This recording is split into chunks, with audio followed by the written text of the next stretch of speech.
What's going on, buddy?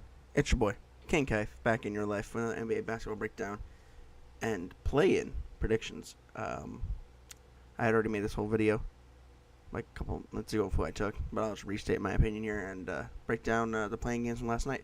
Starting off with the Lakers defeating the Minnesota Timberwolves 108-102 behind LeBron James' 30 points, 10 rebounds, 6 assists, and 3 3-point makes.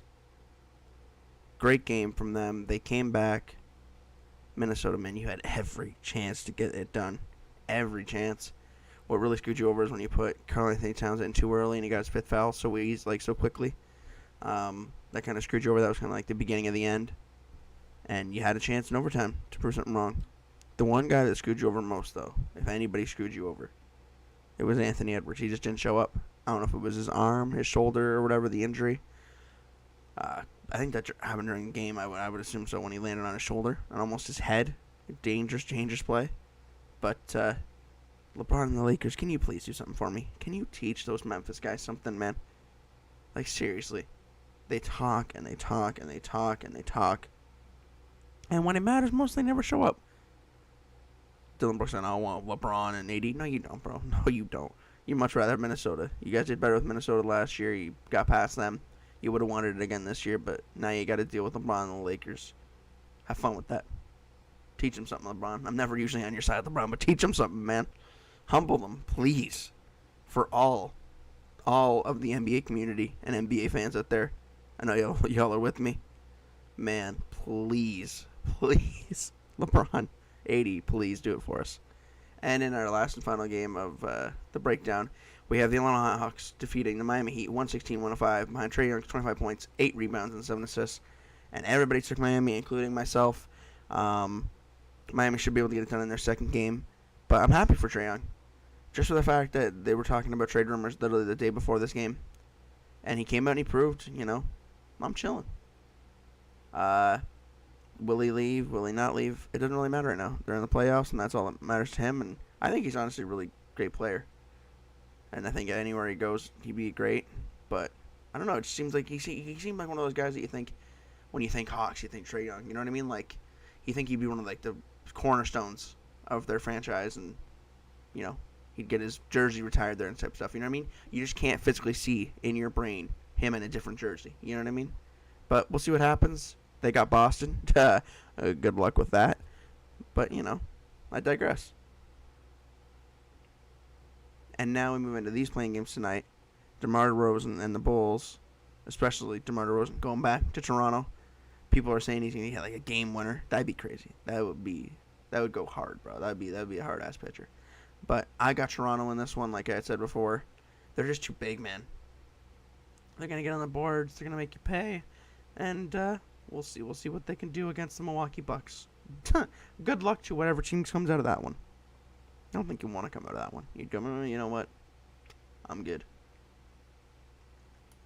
I do believe that's who they play, as they play Milwaukee, right? So they'd be Lambs to Slaughter. Let's see who's going to be the Lambs to Slaughterhouse. Okay, so they would move on to face Miami. So Miami versus Toronto, which I'll predict tomorrow. But yeah, it doesn't matter who goes. It could be Bulls, it could be Toronto, it could be Miami. Good luck with Giannis, bro. Just good luck. Fingers crossed for you that you make it a series and get possibly 2 games. I could see you getting 1, because 1 means you're lucky. 2 means you actually did something. So we'll see where that goes. And in our next game, the game of the night, obviously, OKC Thunder at Pelicans. Everyone's taking OKC, and I see why. It's 1 game, right? Shea could go for 50, and it'd be over with. They've got a lot of great 3-point shooters. They got a lot of guys that can shoot. If they can't shoot 3s, they can shoot 2s. You know what I mean? Like, there's just great shooters everywhere from every part of that court. They got some great defenders in Lou Dort. Trey Mann can come off the bench, give you some buckets. Waters. You got both Jalen's going crazy right now. It's going to be good. It's going to be good. You got Brandon Ingram on the other side, though. And he's been playing great basketball as of late. But last time I checked, OKC won their last game of the regular season, and the Pelicans didn't. Because the Pelicans, man, they could have the biggest lead in the world. They just give it up so easily. No Zion for this game tonight, I believe. If they get into the playoffs, so he should be ready to go probably for the first playoff game. But yeah, no, I'm taking the Pelicans still, though. I'm still taking the Pelicans. I want to see OKC somehow get in though. I really do. Just because like I want to see Shea, just like go crazy in the playoffs. But I'm a realist and I got the Pelicans tonight. They got the experience with C.J. McCollum, Brandon Ingram. They've been there before. The OKC hasn't been to a playoff series in what? Jeez, last time was it Kevin Durant? Or no? It was the playoffs in the bubble. Excuse me. It was the playoffs in the bubble against James Harden and the Rockets. When James Harden on the Rockets. So still pretty much a while ago, an eternity ago. You know what I mean? So I'm gonna take the Pelicans. I'm gonna take Toronto. Everyone, let me know who you guys got. Crazier things have happened. Crazier things happened last night when the Atlanta Hawks won. So we'll see what happens. I love these play-in games just for the one-game aspect. But as always, guys, like, comment, subscribe, all that good stuff. I'll be right back here tomorrow with another video breaking down these playoff games and the play-in games that'll happen from the losers meeting the losers. So, as always, it's been your boy King Cave. I'm out. Peace.